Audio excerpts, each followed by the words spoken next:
목소리가 많이들 감기 걸리신 모양인데 제 목소리는 지금 들으시다시피 아주 최악입니다. 과연 말을 할 수 있을까 싶을 정도인데 많이 거칠게 들리시더라도 한 25분 정도만 잘 참으시면 되리라 생각합니다. 사실 고대라고 하는 거는 대단히 나하고 거리가 멀어서 아무런 상관이 없는 것들, 뭐 옛날에 그렇게 하거나 말거나 무슨 상관이냐, 이제 이런 생각들을 많이 하게 되죠. 예, 그런 점에서도 조금 꾹꾹 참고 식곤증을 좀 참아가시면서 들으셔야 할 것 같습니다.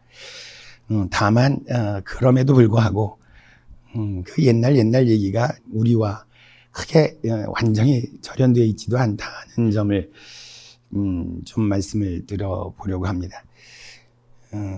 원래 역사란 거창하게 얘기해서 지나간 과거의 사실을 잘 성찰하고 잘 살펴서 지금의 현재 미래를 나의 모습을 한번 생각해 보는 거죠. 다만 아무리 이렇게 역사 얘기를 한다 하더라도 역사를 보고 또 많이 글을 쓰는 분들을 보면, 역사를 좀 입에 오르내리시는 분을 보면은 아까 그 성찰이라는 게 아니라 이용을 한다는 생각이 너무 많이 듭니다. 과거 역사적 사실을 사용을 해서 어떻게 되면 나의 현재 어떤 이익, 무슨 정치적 이익이나 경제적 이익에 어떻게 쓸모가 있나, 이런 생각들을 하는 분들이 굉장히 많습니다. 아까도 말씀드린 대로 절연된 것은 아니지만 그 사이 역사학자들이 늘 경계하는 거였는데요. 지금 오늘 제가 말씀드리려고 하는 이 경계라고 하는 파트에서 그런 문제가 발생을 했기 때문에 제가 이 국제감 자원을 해서 잠깐 짧게나마 말씀을 드리려고 했던 겁니다. 과거에 있는 사실이 만약에 철저하게 팩트였다면, 그 사실이었다면 그 사실을 이용할 수도 있으리라 생각합니다. 다만 최악은 있지도 않은 사실, 아니 있는 사실이 왜곡된 상태에서 그것을 내 것으로 이렇게 만들려고 했을 때는 사실은 이거 정말 최악이죠. 만약에 이렇게 역사가 이용이 된다면 그럼 역사라는 건 아예 지금 당장 때려쳐도 그만이다. 저는 그렇게 생각을 하는 겁니다. 따라서 그 역사학자들이 늘 그 팩트, 그게 사실인지 아닌지부터 시작합시다라고 하는 얘기를 하는 거죠. 그래서 부제를 역사적 사실을 가지고 경계지움을 하고 있는 현재의 모습에 대한 경계, 이건 아직의 글이었습니다. 또 다른 말의 경계였습니다. 먼저 이 지금 현재 어느 정도인지 간단하게 아주 대표적인 사실 하나 들면요. 다른 나라 말고 우리 한반도 한국하고 지금 옆에 있는 이 중국과의 경계가, 고대 국가의 경계가 어떻게 됐는지 하는 것들을 한번 잠깐 보시죠. 이 중국에서 나온 역사 지도집입니다. 중국 역사 지도집을 보면요, 이게 한나라 때 지도인데, 한나라 때 지금 바깥에 경계가 이렇게 쭉 지어지고 있다가 저 한반도의 남쪽에 중간쯤에서 경계가 하나 쳐지죠. 이게 이제 낭랑군이 여기 설치가 돼서 그 아래쪽에 여기까지 낭랑군이 설치되어 있으므로 한나라 경계는 여기다라고 하는 중국 사람들의 입장이 그려진 중국 역사 지도지입니다. 사실 많은 고대사, 한국 고대사 역사들이나 많은 역사학자들은 사실 이 점에 크게 이의를 달지 않습니다. 하지만 뭔가 하여튼 이게 옛날 것도 우리 거야만 하고, 우리 고대사는 아름다워야 하고, 아름다워야 할 뿐만이 아니라 멋있어야 되고 화려해야 되고, 또 하나 문제는 또 순수해야 되죠. 자, 이런 그 로망을 가지고 있는, 고대사에 대한 잘못된 로망을 갖고 있는 분들은 이걸 참을 수가 없습니다. 그럴 리가 없다, 들어올 리가 없다 이거죠. 낭랑은 저 멀리 우리 순수한 한반도에 들어올 리도 없는 거고요. 우리의 어떤 아름다운 과거를 만들어내는데도 방해가 됩니다. 저 멀리 나가라 하는 겁니다. 저 멀리 북경 옆에 있는 지역으로 몰고요. 그리고 그 옆에 고조선과의 국경선이라고 해서 거기서부터 해서, 그러니까 지금까지 적봉 여기를 전부 다 고조선이 차지한 고조선 뒤에 서 있죠. 이렇게 생각하는 겁니다. 과거의 사실에 대해서, 경계에 대해서 정반대 정도가 아니라 이건 타협할 수 없는 극한의 모습이 지금 드러나고 있습니다. 그런데 이게 그러고 그냥 서로 싸우죠, 계속해서. 이걸 보고 있노라니 저로서는 좀 답답합니다. 왜냐하면 고대의 경계는 그렇게 선으로 그을 수 없다고 생각을 한 거죠. 저렇게 생각을 하는 거는 지금 21세기 2022년에 내가 살고 있는 이 세계의 전 세계 국경에 그렇게 맡겨 있기 때문에 옛날에도 그렇겠거니라고 생각하는 거잖아요. 역사학이란 역사학적 상상력. 옛날은 지금과 다르니까 옛날 거는 옛날의 상황에 맞춰서 설명해야 한다는 가장 기본적인 ABC가 안 지켜진다고 생각이 드는 겁니다. 하지만 이건 뭐 우리뿐만이 아니라 중국이나 상당히 부분이 다 그렇습니다. 지금 보면요, 어떤 문제가 생기냐면 뭐 아까 얘기했처럼 고대는 우리 거야 되고 순수해야 합니다. 그러니까 현재 우리 민족, 뭐 대한민국 민족이라는 말이 되는지 모르겠습니다만, 또 중국의 중화민족이라는 말이 안 되지만 그에 속하지 않는 옛날 것들은 우리 경계 바깥으로 밀어야 합니다. 그러니까 여기 바깥에 보면은 여기 지금 시흥로, 흉노, 선비, 부여 뭐 이런 것들은 이 한나라의 경계 바깥으로 다 밀어내는 거죠. 그렇죠? 거기 있어야 합니다. 안으로 들어오면 안 되죠. 흉노는 큰 나라니까 그렇다 칩시다. 예, 여기 옆에 보면 사료의 강족이라고 하는 조그마한 부족이 있는데 여기도 어떻게든 이 한나라의 이 바깥의 경계선 바깥으로 밀어내야 성이 풀리는 것 같아요. 근데 과연 선일까 하는 게 오늘 얘기의 시작입니다. 가능한 한 너무 제 전공인 뭐 중국 고대사 얘기를 그려지지 않은 상태에서 얘기를 해야 할 텐데 조금 안 그래도 예를 들어야 하니까 좀 이해하기 어려운 부분이 생길지도 모르겠습니다. 시기를 많이 거슬러 올라와서 초기 국가 단계, 이 동아시아에서는 초기 국가가 약 한 1500년 정도에서 시작했다고 보는 것. 뭐 길게 잡으면 2000년, 기원전 2000년부터 시작이 되는데 그 단계부터 진시황이 통일을 하고 있는 약 2000년간의 대략적인 모습을 우리 이제 초기 국가 단계로 갑니다. 기본은요, 예, 지금도 그런 경향이 있습니다만, 집 밖은 위험해, 이불 밖은 위험해라고 이런 말이 있듯이, 내가 살고 있는 삶의 공간, 생존의 공간인 촌락 바깥은 두려움의 공간이고 죽음의 공간이었습니다. 부득불 사냥을 위해서, 어로를 위해서 나가긴 나가야 합니다만, 그 경우는 정말 두려움을 갖고 그걸 극복하면서 가야 하는 거죠. A라는 공동체 마을에서 B라는 마을로 가기 위해서는 그 전에 떠나기 전에도 길제사, 도착해서도 길제사를 지내야 할 정도로 그만큼 두려움의 공간이었습니다. 자연스럽게 사람들은 집주할 수밖에 없고요. 모여 살고요. 모여 산다는 얘기는 모여 사는 사람과 공동체 사이에는 빈 큰 공간이 있다는 얘기가 되는 겁니다. 자, 이 얘기를 고대국가, 초기 고대국가로 얘기를 하면 이렇습니다. 상나라라는 나라가 있습니다. 여러분들 보통 은나라로 알고 있는 나라죠. 은나라의 수도는 지금 보시다시피 여기 초기에 여러 국가 있습니다만 중간에 정주, 뭐 박이라든지 효라든지 이런 곳에, 즉 황하가 흐르고 있는 황하 중류에 위치하고 있습니다. 저희가 중심지죠. 그런데요, 단적으로 얘기해서 그로부터 한 1000km 이상 떨어진 곳이죠. 지금 방금 전에 제가 여기를 찍혔습니다만 지금 조금 이따 자세하게 볼 곳은 이곳인데요. 양재강이 흐르고 장강이 흐르고 장강의 중류쯤에 지금 무한 바로 옆입니다. 우한이라고 하는 것 바로 옆에 발룡성이라고 하는 성체가 확인이 됐습니다. 그래서 고고학자가 이제 거기 다 발굴을 했습니다. 발굴을 했더니 방금 전에 이 밭은 이 은나라 수도 갑골문으로도 유명하고 청동기로도 유명한 아주 높은 동아시아의 선진 문명을 유지했던 바로 핵심적인 황하 문명의 가장 정수인 그 은나라 수도, 그 수도의 내용과 고고학적인 그 현상이 98% 싱크로율을 보이는 데가 바로 이 남쪽 편에서 확인이 된 거죠. 수도가 거의 그냥 이사해 왔다고 해도 과언이 아닐 정도로. 근데 얼만큼 멀리 떨어졌냐면 저 지금 황하 중류에서 양자강 중류까지가 1000km 이상 떨어진 겁니다. 자, 이렇게 되면 누구나 쉽게 황하 중류에 있었던 은나라의 세력이 여기까지 확대됐구나 라는 거죠. 싱크로율 98%입니다. 성체부터 쓰고 있는 그릇, 음식 할 거 없이 모든 것이 다 똑같습니다. 그렇게 생각하게 되는 거죠. 자, 그런데요, 문제는 그렇게까지는 좋은데, 여기까지 세력이 뻗쳐왔다라고까지는 좋은데, 문제는 여기에 수도를 두고, 지금 제가 여기 발룡성이라고 하는 곳에 두지 않았습니까? 여기까지 두었으니까, 당연히 여기까지가 내가 먹은 곳이니까 그 가운데는 다 내가 먹은 곳. 이렇게 생각을 하죠. 자, 그러니 지금 여기에 바깥에 상이라고 해놓고 그려놓은 지도의 색깔을 보십시오. 상나라는 저렇게 넓습니다. 마찬가지입니다. 저 북쪽도 그렇고 서쪽도 그렇고 저 산동반도 끝에 저렇게 색깔을 칠한 이유는 그 끝에 가봤더니 지금 저 상나라 중심에서 발견된 물건과 상당히 유사해요. 싱크로율은 아까 98%까지 안 돼도 좋습니다.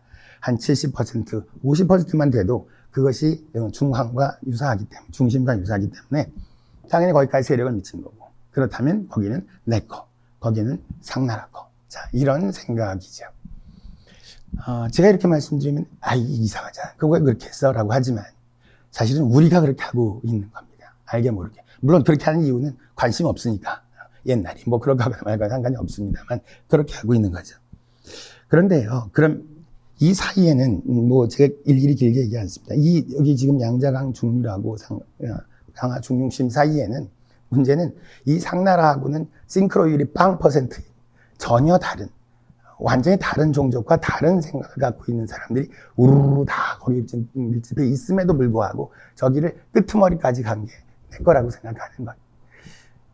자주 뒤에도 얘기했습니다. 이게 지금 경계에 대한, 국경, 경계에 대한 우리에 대한 오해가 여기에 지금 개입됐다고 생각이 드는 거예요.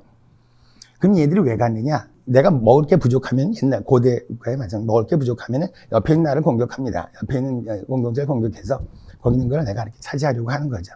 하지만 차지해서 뺏어오는 것과 약탈하는 것과 그것을 지배하는 것은 천양지차의 얘기입니다. 지배라는 건 어마어마한 힘, 행정력이 들어가는 거거든요. 이거를 기원전 2000년에 내가 내 안에 있는 지금 그 범주 안도 확보할 수 없고 지배하기 어려운 곳을 나하고 멀리 떨어져 있는 여러 곳의 공동체나 다른 인접 국가들을 항상적으로 지배한다는 건 불가능한 거거든요. 그러니 지금 말씀드린 것처럼 싱크로율이 0%인 그런 나라들이, 그런 공동체들이 중간에 잔뜩 있을 수밖에 없는 겁니다. 그럼에도 불구하고 이 기원전 1500년, 1300년 해당이 되는 이 은나라가 저 끝까지 갈 수 있었던 이유는 뭐가 필요해서 그런 거였어요. 내가 저기까지 가면 그곳에 내가 필요한 게 있는 거죠. 은나라의 왕은 제일 중요한 게 이게 신권 정치라서 어떤 제사를 통해서 자기의 제사장으로서의 권위를 높이는 거거든요. 근데 이걸 위해서 꼭 필요한 청동기 재료 이런 것들이 꼭 필요했던 겁니다. 근데 초반에 하나로부터 은나라까지 오랫동안 쓰다 보니 이 노천 광산에서 확보할 수 있는 여러 가지 동광이라든지 이런 것들이 이제 다 소모가 되니까 새로운 곳을 찾은 건데요. 그게 바로 저 양자강 하류였던 겁니다. 뭐 과학적으로 여러 가지 이제 증명을 해봤더니 바로 저 남쪽에 있는 광산에 저 동광을 썼을 것임에 틀림없는 그런 과학적 증거들도 확인이 된 것도 지금 제가 말씀드린 것들을 얘기하는 거죠. 다시 한번 얘기를 합니다만 은나라 초기에는 여기였던 것들이 급작스럽게 은나라 중후기에 들어오면은 무한 근처에는 발령성까지 내려오지만 이 중간에 텅 비어 있는 상황을 보셨을 겁니다. 이 점점 지나가면서 또 하나는 지금 방금 전에 동강을 확보하기 위한 거였고요. 또 하나 뭐 굳이 쓸데없는 사례이긴 합니다만 은나라 사람들은 역시 제사를 통해서 자기의 어떤 제사장으로서의 권위를 높이기 위해서 항상 늘 전복을 한다는 얘기도 다 아실 겁니다. 갑골문이 만들어지는데 갑골문을 하기 위해서는 사실 갑골이 필요해요. 특히 거북이가 항상적으로 필요해야 되는데 아까 이 은나라가 있었던 곳은 이곳에서 거북이가 나온 건 아니죠. 따라서 거북이를 또 찾아서 한참을 갑니다. 그게 양자강 하류 지역인데요. 회화 지역의 양자강 하류 지역으로부터 그곳으로부터 거기 가서 거점을 만들고 다른 곳은 모르지만 여기서 내가 채취한 거북이는 중앙으로 항상 상시적으로 수시로 늘 보낼 수 있는 행정 시스템을 만들어내려고 하는 게 이제 고대 국가의 어떤 발전 과정이라고 했던 건데요. 예컨대 이 갑골문 뒤쪽에 오른쪽 편에 보면은 가령 여기에 작입 150이라고 하는 거는 여기서부터 갑골문이 150개 이상 이렇게 묶음으로 지금 계속 수송이 된다는 얘기였습니다. 자, 반성을 하나 하자면 자, 상나라를 그렇게 만드는 게 상당히 우스워 보이죠. 하지만 상나라가 아니라 우리 쪽도 저렇게 그리고 있는 겁니다. 교과서에서도 그렇게 그리고요. 참고부도에도 그렇게 그립니다. 뭐 아까 얘기하듯이 저쪽 제야사학자들은 뭐 말할 것도 없이요. 거의 로마 제국이 아니라 먼 미래 혹시 전 세계가 하나가 되는 그런 세상을 정도로 그리고 있습니다. 보시다시피 이렇게 그리고 아주 유명하게 뭐 공무원 교과서 공무원들이 반드시 참고해야 할 이 교재라고 되어 있는데요. 영문으로 번역되어 있는 우리나라 한국 고대사에도 역시 마찬가지로 이렇게 그리고 있습니다. 너무 먼 얘기를 한 것 같습니다. 기원전 2000에서 기원전 어느 저리까지인데요. 얘기를 조금 더 가깝게 다오겠습니다. 가까워봤자 제 전공은 여전히 2000년 전 얘기입니다만. 예, 진시황, 그 다음에 한나라 얘기를 하겠습니다. 근데 시간도 뭐 얼마 안 되지만, 참에 한 가지만, 한 1, 2분만 더 얘기하면, 저는 사실 전공을 어쩔 수 없이 제가 중국 고대사라고 부르기는 하는데요. 저는 중국 고대사라는 이 전공, 이 호칭이 영 마음에 안 들어요. 저기는 중국 사람은 진한이라고 하는 나라를, 거기를 중국 자기 나라의 고대사라고 하겠죠. 근데 그때는 중국이 없었거든요. 마찬가지입니다. 로마사가 과연 이탈리아 고대사냐 아니면은 유럽 초기 문명사냐 이렇게 어떻게 보느냐에 큰 차이가 있다고 저는 생각하는데요. 마찬가지로 사실은 이 진한 제국이라고 하는 거는 유럽사에서의 로마가 차지하는 것과 같은 맥락으로 들여다봐야 한다고 생각을 하는데, 아무튼 이 동아시아 초기 상황, 초기 제국에서 어떤 모습이 보이는지 한번 보십시오. 자, 아까 말씀드린 것처럼 경계라고 하는 것을 정해진 선이라고 보고 있기 때문에, 지금 우리가 알고 있는 21세기의 선이라고 똑같이 생각하기 때문에 고구려는 한나라 바깥으로 밀려 있습니다. 아까 고리라고 되어 있죠. 자, 그 다음에 이 안에 있는 낭랑이나 현토군이라고 있으면은 자기네들이 군현이기 때문에 반드시 바깥의 경계 안쪽으로 들어와야 합니다. 경계가 연결이 돼야 되기 때문에 요 끄트머리에 신이 주는 어떻게든지 거기 유적이 없음에도 불구하고 연결시켜서 거기 저 멀리 낭랑까지가 우리의 한나라 땅이다 이렇게 얘기를 하죠. 희한한 또 다른 선도 보입니다. 자, 이게 지금 흉노하고의 경계선인데 가다가 갑자기 안으로 쏙 들어갔다가 이런 경계선이 또 만들어진다고 역사지도집에 그립니다. 희한하죠. 역시 마찬가지로 이 근처에 사료를 보니까 이 사이에 나하고 다른 사람이 있기 때문에, 그러니까 여기 경계를 저렇게 넣을 수밖에 없어요. 나하고 다른 사람은 내 경계 안에 들어올 수 없다는 겁니다. 사실 이런 점에서는 오늘 첫 번째 발표를 했던 우리 권호영 선생님 얘기하고도 사실 일맥상통하는 부분이 있기도 하는 거죠. 자, 그런데 과연 그렇다. 이제부터 제가 하고 싶은 얘기를 간단하게 정리를 하면요. 이 지금 같은 색으로 칠해져 있는 부분이 이제 당시의 한나라입니다. 이렇게 되어 있는데, 이게 바깥쪽 경계죠. 그런데요, 오늘 첫 번째 하려는 아주 간단한 얘기는, 경계는 안에도 있다는 겁니다. 바깥쪽 경계가 있는 게 아니라 안에도 경계가 있다. 즉, 바깥에만 나와 다른 적대 국가, 소위 다른 국가가 있는 게 아니라 내 바깥 영역 안에도 나와 다른 국가, 나와 다른 어떤 초기 국가가 정치 공동체가 있을 수 있다는 겁니다. 예, 이게 이제 저희들이 공부하고 있는 당시의 1차 출토 자료인 목간이나 간독들을 통해서 최근에 확인한 바에 의하면은 현재 지금 호남성 서북부에 해당이 되죠. 여기 보다시피 삼성 교계 지역이라고 해서 나중 명대나 청대가 되더라도 사람들이 참 접근하기 어려운 그런 깊숙한 곳이에요. 거기에 떡하니 중국의 군현이 하나 딱 들어가 있습니다. 그래서 사람들은 여기가 역시 중국 땅 아니구나라고 생각을 하지만, 여기 있는 사료를 들여다보면은 이 사료 안에는 이 군현은 늘 바깥에 있는, 늘 옆에 있는 이적들하고 싸우느라고 정신이 없어요. 늘 다른 나라하고 싸우고 있는 거죠. 즉 여기가 마치 전체 바깥쪽에 있는 이 전체 진한제국 바깥 경계 아니라고 생각이 되지만, 안에는 나하고 또 다른 세력들이 존재하고 있다는 얘기를 해줍니다. 아주 전형적인 예는 문헌 사료에 이미 잘 알려져 있는 것들인데요. 전이라는 나라도 있었고요. 야랑이라는 나라도 있습니다. 아주 조그만 나라임에도 불구하고 한나라에서 사신이 왔는데, 야, 네 나라가 크냐 내 나라 같으냐, 어때 우리가 더 크지, 이렇게 우물안의 개구시처럼 이렇게 살고 있었던 조그만 나라이지만, 하지만 그런 나라들이 여기저기 다 꽂혀 있었다는 얘기예요. 그 시대가 다음 지나가서 조금 더 중국사에 관심 있는 사람들, 삼국지의 언저리에 나오는 산월이라는 곳입니다.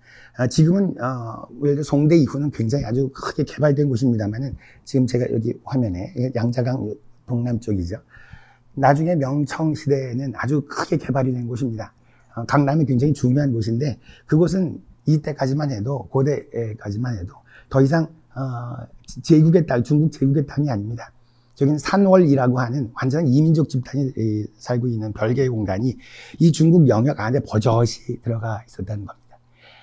중국 사람들은 삼국시대 동우 오나라도 그렇고 동진도 그렇고 남조 여러 나라들은 저기 있는 산월이 우리 이쪽에 와서 막 공격을 해서 막 뺏어먹고 그래서 다시 막 쫓아가서 자기들 다 산으로 올라가면 더 이상 못 쫓아가요. 거기는 그들의 세상인 거예요. 다른 나라가 존재하고 있었던 거죠.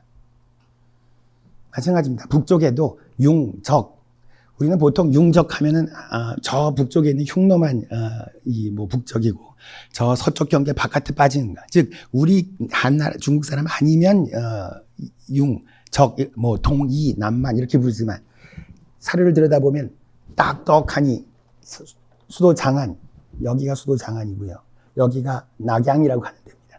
중심 중에 중심지 바로 옆에 나하고 다른 소위 융, 적 이런 사람들이 우글우글 있었다는 상황입니다. 이런 거죠. 벌레 먹은 치즈입니다.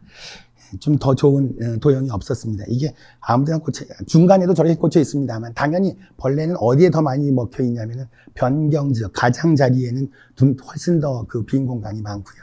심지어는 가운데도 있는 공간입니다. 역사 얘기를 하니까 조금 옛날엔 그럴지 모르겠습니다만 지금도 있습니다. 그런 걸 이제 정치학자, 인류학자들이 찾아낸 것이 소위 조미아라고 소위 이름 붙여진 것들이죠. 이게 조미아라고 이제 추천도서를 드렸던 것도 바로 그런 이유였는데요.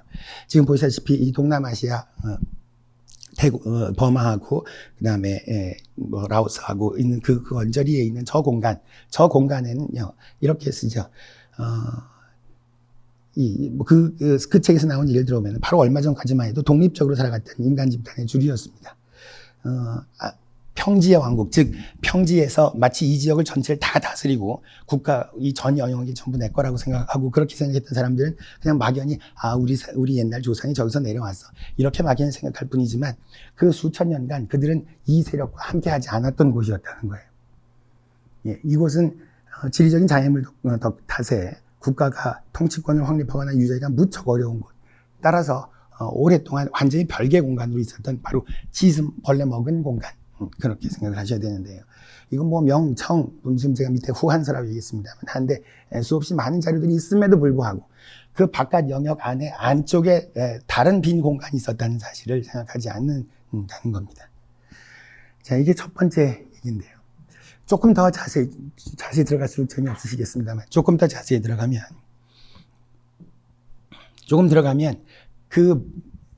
그 비어있는 공간을 잘 들여다보면 거기가 좀 몇 가지로 나눠집니다.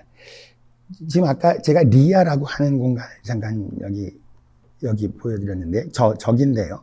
저기를 제가 다시 이렇게 맞춰보면 여기가 리아라, 치엔링이라고 하는 데가 리아인데 이 리아가 여기 있고요. 근데 리아가 있으니까 많은 사람들이 여기가 모두 다 중국 땅이다, 한나라 땅이다, 진나라 땅이다 이제 그렇게 얘기를 하겠습니다만 그들이 내가 아니라 당시 이곳에 살았던 사람들, 9년 시대 사람들이 적어놓은 문서를 확인을 했더니 나는 어디에 살고 있냐면 이너 바운더리, 그 사람들은 옛 바운더리, 고요라고 해서 옛 경계 바깥쪽에 있다라고 얘기를 하는 거예요. 자기가 지금 위치하고 있는 이 공간이 옛 경계 바깥 그리고 신경계 안쪽, 말을 좀 바꾸면 안쪽 경계와 바깥쪽 경계 사이에 있다는 얘기죠.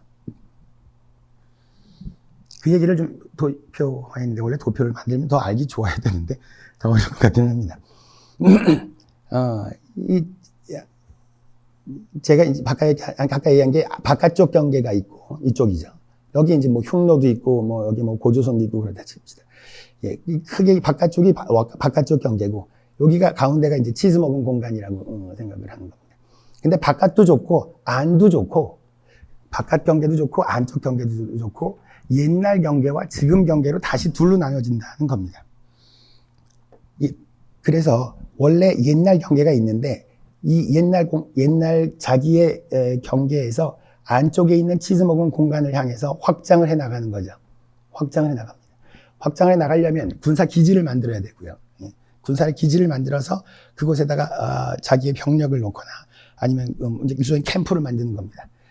좀 쉽게 얘기하면 우리 아프가니스탄의 평화유지군 보면, 평화유지군에 가보면 성체 하나 캠프 만들고, 그 다음 사방에다가 이렇게 바주카포 갖다 놓고, 외부에 있는, 그쪽에 있는 토착민들이 들어올까, 지금 그걸 막아내는 그런 장면을 생각하시면 되는 거죠.